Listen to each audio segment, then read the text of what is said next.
Qad aflahal mu'minun. Sungguh sudah dekat. Qad itu artinya sama dengan inna. Tapi karena ada taukid, maka dia lebih tinggi tingkatnya dari inna. Maka qad itu artinya sungguh. Kalau inna artinya sungguh, sesungguhnya. Qad jadi sungguh sesungguhnya gitu. Aflaha mu'minun. Aflaha itu seperti yang disebut oleh muazin tadi, hayya 'alal falah, mari kita menuju kemenangan. Itu artinya menang. Maka Allah katakan sungguh sesungguhnya menanglah orang-orang yang beriman. Qad aflahal mu'minun. Apa itu orang-orang beriman? Orang yang sungguh beriman, memelihara keimanannya. Kalau kita baca di dalam surah Al-Mu'minun itu dari ayat 1 sampai 11, orang-orang beriman yang melaksanakan apa yang disampaikan di dalam ayat surah Al-Mu'minun tersebut akan masuk surganya Allah, surga Firdaus. Surga Firdaus. Maka sudah dekat datangnya kemenangan. Kita yang selama bulan Ramadan ini, yang alhamdulillah Allah beri kasih kesempatan buat kita melaksanakan ibadah di bulan Ramadan ini. Mari kita tetapkan diri kita untuk meningkat nanti masuk di bulan Syawal. Karena bulan Syawal itu artinya peningkatan. Syawal itu artinya peningkatan. Sedangkan Ramadan atau Ramadan artinya terik. Ya. Jadi alhamdulillah panas terik ini memang itu ciri khasnya bulan Ramadan. Tapi selama bulan Ramadan ini alhamdulillah ya, awal-awal itu udaranya sejuk-sejuk ya. Tapi ada beberapa saudara kita di negeri-negeri lain, di tempat-tempat lain yang mengalami musibah, ada yang kebanjiran, ada gempa dan lain-lain sebagainya. Dan kita di Jakarta ini alhamdulillah tidak terlalu banyak ujian-ujian berat sehingga Allah mudahkan bagi kita saum di bulan Ramadan ini. Maka kita yang benar-benar akan memelihara imannya, yang bersungguh-sungguh dengan imannya, insya Allah akan masuk ke dalam surganya Allah. Nah, kemenangan yang kedua adalah qad aflaha man tazakka di dalam surat Al-A'la ayat 14 ya. Yang dimulai dengan sabbi isma rabbika 'alal ladzi, itu nanti ada qad aflaha man tazakka. Sungguh sesungguhnya menanglah orang yang tazakka. Tazakka ini tazkiyah ya. Orang yang berzikir, senantiasa dia selalu berzikir. Selama bulan Ramadan ini, jangan kita biarkan lidah kita berhenti dari berzikir. Berzikir aja terus. Kalau tertidur ya udah tidur, ya. Kalau istirahat tidur, tidur. Setidaknya di dalam hati kita senantiasa berzikir. Apa zikirnya?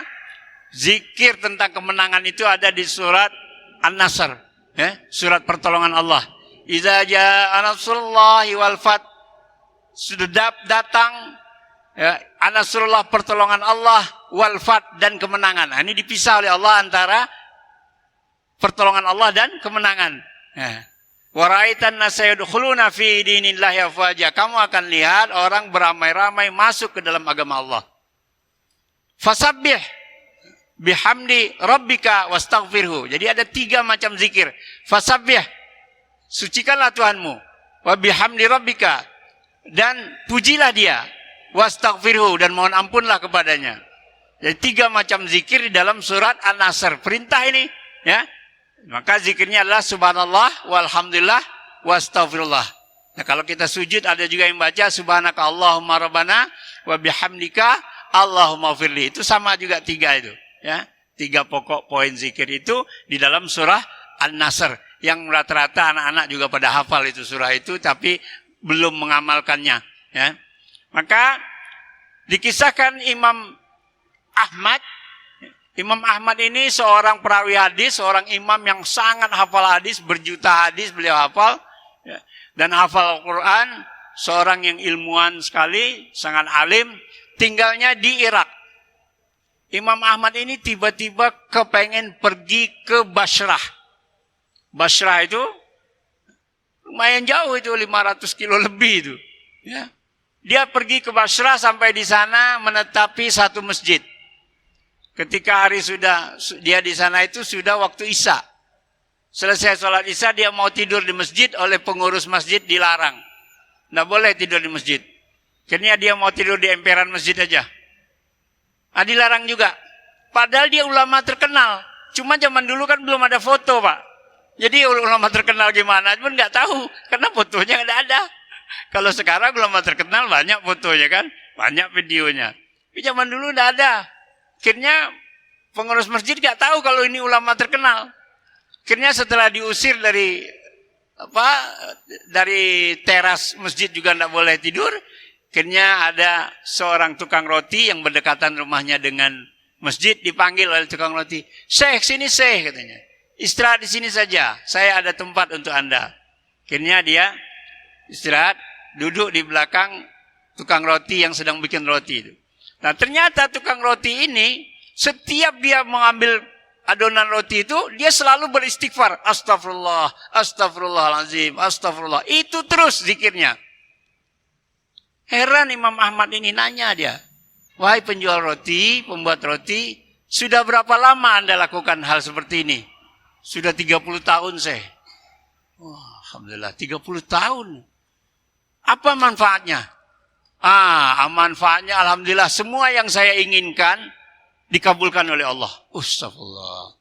Semua yang diinginkan dikabulkan Allah. Ya. Jadi keinginannya sampai begini aja, ya begini aja.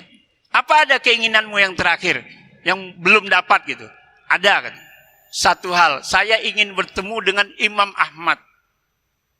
Seketika Imam Ahmad itu tersungkur menangis.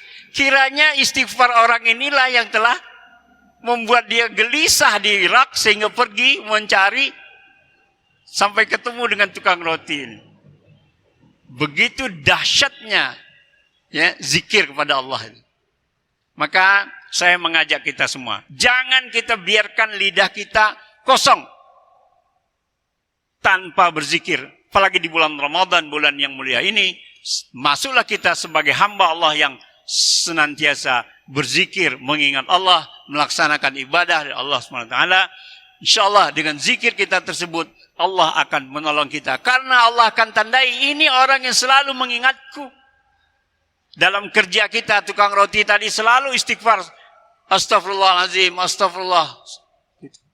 Ya. Nah, yang ketiga, kemenangan itu adalah qad aflaha man zakkaha. Ya. Sesungguhnya menanglah orang yang zakkaha, mensucikan jiwanya. Bagaimana zakkaha ini dekat dengan kata zakat. Ya. Mensucikan, nah sudah dekat kita untuk waktu pembayaran zakat fitrah kita, mungkin zakat mal dan lain-lain sebagainya yang perlu kita keluarkan. Bukan itu saja, zakah itu adalah penyucian jiwa, membersihkan jiwa di kita dari segala angan-angan jahiliyah, angan-angan kosong yang tidak berguna. Kadang kita duduk karena hidup begini dan begitu, masih ngontrak rumah, ya, masih pikiran banyak. Tiap bulan dikejar kontrakan atau tiap tahun dikejar biaya kontrak. Nah, banyak ngelamun macam-macam. Jangan, lebih baik kita berzikir mengingat Allah, kemudian kita berusaha untuk supaya jiwa kita tidak terlambung dalam angan-angan yang palsu. Kita rencanakan hidup kita.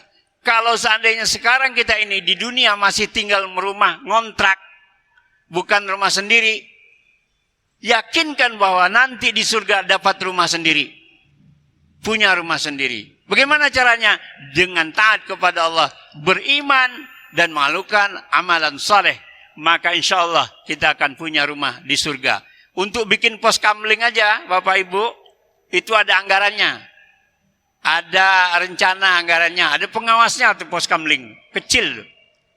Nah, bagaimana dengan kita mau buat rumah di surga? Nanti di sana nggak ada tukang batu, tukang plester nggak ada. Dibikinnya dari dunia ini. Dengan apa? Banyak ibadah. Banyak bersedekah. Banyak bersilaturahim.